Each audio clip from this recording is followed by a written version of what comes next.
Now, increasingly, it's quite clear, I think, that there is an international consensus among peoples themselves in favor of elected and accountable leadership in some sort. Now, my firm and I have literally polled from Afghanistan to Zululand, and in the Far East and in Latin America as well. And we've asked a couple of questions, and we get very consistent answers. One is, what does democracy mean to you?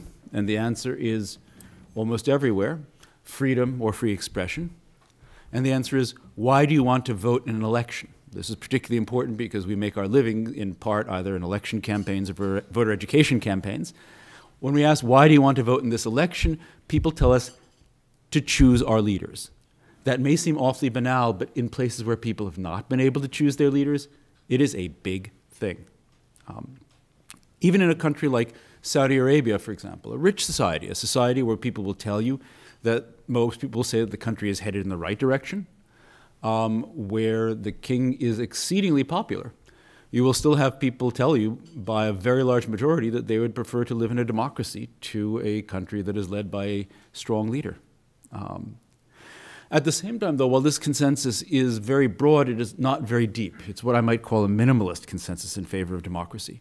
Because the key, as I said, is some form of electoral accountability, the opportunity to choose leaders. By that standard, Russia, Afghanistan, Venezuela, and even perhaps Iran would all qualify, since most people in those places would say they did have a choice among leaders.